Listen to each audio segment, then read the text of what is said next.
देखना शुरू कर चुके हैं द डिबेट। और आज हम एक बेहद महत्वपूर्ण मुद्दे की, बल्कि यूं कह लें कि एक बेहद महत्वपूर्ण नीति यानी पॉलिसी की चर्चा करने जा रहे हैं। उत्तर प्रदेश सरकार एक मसौदा लेकर आ रही है, एक कानून लेकर आ रही है जनसंख्या नियंत्रण को लेकर। आज हम इसी विषय पर चर्चा करने वाले हैं। बहनों भाइयों, इस देश की नहीं बल्कि विश्व की सबसे बड़ी समस्या, सबसे भीषण समस्या का नाम है जनसंख्या की लगातार उत्तरोत्तर वृद्धि। जनसंख्या का लगातार बढ़ना ये सिर्फ भारत ही नहीं, ये सिर्फ उत्तर प्रदेश ही नहीं, बल्कि दुनिया भर के लिए एक विकराल समस्या है। दुनिया के किसी मुल्क में आप जाएं तो वहां का जो इंफ्रास्ट्रक्चर, वहां के जो रिसोर्सेज हैं वो सीमित हैं। सीमित कितने हैं? ताकि वहां के नागरिकों को बेहतर जीवन, बेहतर इंफ्रास्ट्रक्चर, अच्छी स्वास्थ्य सुविधाएं, बेहतर संसाधन, बेहतर रोजगार के अवसर और एक अच्छी जीवन शैली मिले। आप यूरोप चले जाएं, आप अमेरिका देख लें, आप एशिया के दूसरे देशों को देखें, आप मिडिल ईस्ट को देखें, आप कमोबेश यही बात पाएंगे। जनसंख्या पर नियंत्रण करने में जो देश कामयाब हुए हैं, आज वो तरक्की के नए सोपान पर मौजूद हैं, तरक्की के नए आयाम गढ़ रहे हैं वो देश। भारत इस मामले में बहुत पिछड़ गया। आजादी के बाद से लेकर अब तक जनसंख्या वृद्धि को लेकर इमरजेंसी के दौरान के बाद से कोई गंभीर और ठोस उपाय नहीं किए गए। उसका नतीजा है कि आज हम 133 करोड़ से ज्यादा का मुल्क हो चुके हैं। दुनिया में दूसरी सबसे बड़ी आबादी भारत में रहती है। यह चिंता का विषय है क्योंकि जनसंख्या के लगातार वृद्धि होना हमारे रिसोर्सेज को बहुत लिमिटेड करता है, सीमित करता है। उदाहरण के तौर पर मैं आपको एक स्टडी के बारे में बताना चाहूंगा। भारत की जो मौजूदा इंफ्रास्ट्रक्चर है, भारत का मौजूदा जो तंत्र है और भारत की मौजूदा जो सुविधाएं हैं, वो सिर्फ 36 करोड़ नागरिकों को एक बेहतर जीवन देने के लिए हैं। यानी आप एक अच्छी लाइफस्टाइल चाहते हैं, अच्छा स्वास्थ्य, अच्छी शिक्षा, रोजगार, बेहतर जीवन शैली, तो भारत की जनसंख्या 36 करोड़ से अधिक की नहीं होनी चाहिए थी। पर हम हैं कितने? 133 करोड़, हो सकता है इससे भी ज्यादा। तो बढ़ती हुई आबादी के हिसाब से हम अपने रिसोर्सेज को नहीं बढ़ा पाए। अगर आप रिसोर्सेज बढ़ा लेते, इंफ्रास्ट्रक्चर बढ़ा लेते, तो आज जिन चुनौतियों का सामना हमको करना पड़ रहा है, हम उन चुनौतियों का सामना करने से बच जाते। जो लोग विदेश जाते हैं, लौट कर आते हैं और वहां की तारीफें करते हैं, पर आप ये देखिए कि उन देशों ने अपने देश में जनसंख्या वृद्धि पर नियंत्रण स्थापित किया, इंफ्रास्ट्रक्चर को मजबूत किया, लोगों के जीवन शैली को बढ़ाया, बेहतर किया। भारत को भी इस पर ठोस काम करने की जरूरत है। जनसंख्या वृद्धि सिर्फ किसी एक राज्य का मसला नहीं है, यह एक राष्ट्रव्यापी मसला है, यह एक नेशनल इशू है और यह एक बेहद गंभीर और जटिल विषय है।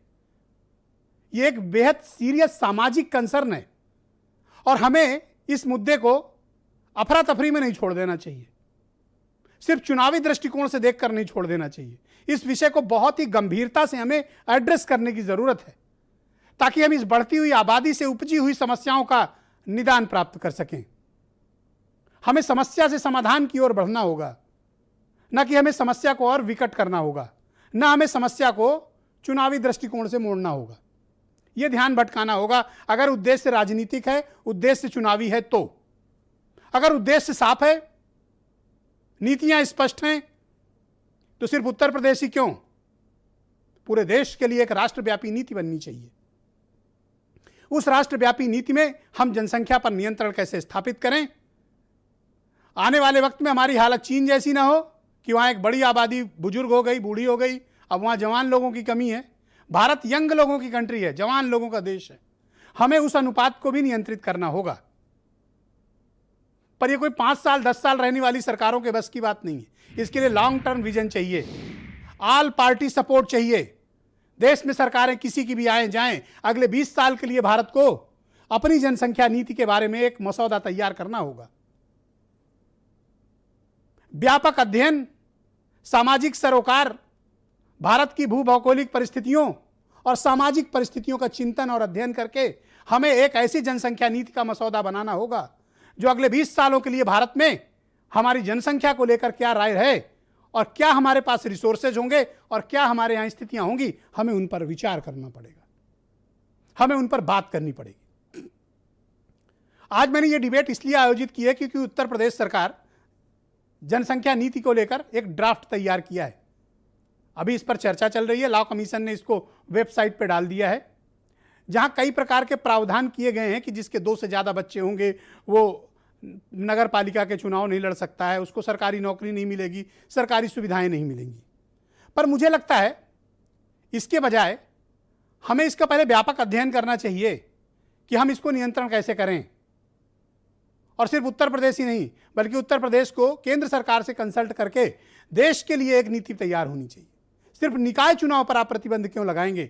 एमपी और एमएलए के चुनाव पर भी प्रतिबंध लगना चाहिए कि जिसके 2 से ज़्यादा बच्चे हैं या जो भी 5, 6, 7 भाई बहन हैं उनको टिकट नहीं मिलेगा, वो चुनाव लड़ने से वंचित किए जाएंगे। सिर्फ निकाय चुनाव से इसको आप रोक नहीं सकते। सिर्फ सरकारी नौकरी न देने से, जो कि मिलती बहुत कम है, इससे समस्या का समाधान नहीं हो जाएगा। प्रतिबंध थोपने से समाधान नहीं होगा। हमें इसके लिए व्यापक विचार विमर्श की आवश्यकता है। भारत विभिन्न धर्म, पंथ, मजहब, संप्रदाय, विभिन्न भौगोलिक परिस्थितियों में एक बटा हुआ राज्य देश है। हमें सबकी राय, सबकी जानकारी, सबकी स्थितियों का आकलन करना पड़ेगा। आप अरुणाचल प्रदेश की आबादी देख लें, वहां बिल्कुल डिफरेंट हालात हैं। नॉर्थ ईस्ट के दूसरे राज्यों में अलग स्थिति है, उत्तर प्रदेश में अलग स्थिति है। तो एक समावेशी जनसंख्या नीति पर हमें काम करना होगा जो उत्तर प्रदेश ही नहीं, देश की प्रगति के लिए काम करे। मकसद चुनावी नहीं होना चाहिए। मैं फिर से इस बात को दोहराता हूं। और ऐसा प्रतीत होता है कि सिर्फ चुनावी दृष्टिकोण से अफरा तफरी में एक कोई पॉलिसी बनाई जा रही है। इस पर व्यापक अध्ययन होना चाहिए। उत्तर प्रदेश सरकार को चाहिए कि एक कमेटी गठित करे, उच्च स्तरीय कमेटी गठित करे और व्यापक अध्ययन हो, इसका रिपोर्ट तैयार की जाए, मसौदे तैयार किए जाएं, लोगों की ओपिनियन ली जाए, सामाजिक संगठनों को इंगेज किया जाए और बड़े पैमाने पर एक जन जागरूकता अभियान चलाया जाए। 5 साल के लिए कोई भी सरकार अगर इसको अवेयरनेस को अपने एजेंडे पे ले लेती है तो यकीन मानिए बहनों भाइयों, हम जनसंख्या पर नियंत्रण स्थापित कर सकते हैं। ऐसा मेरा मत है, ऐसा मेरा मानना है।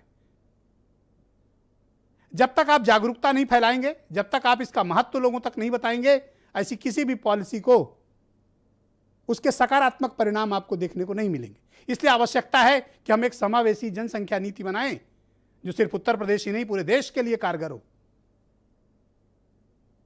हम एक बेहतर राष्ट्र, एक बेहतर राज्य की तरफ बढ़ें। हमें इस बारे में विचार करना चाहिए।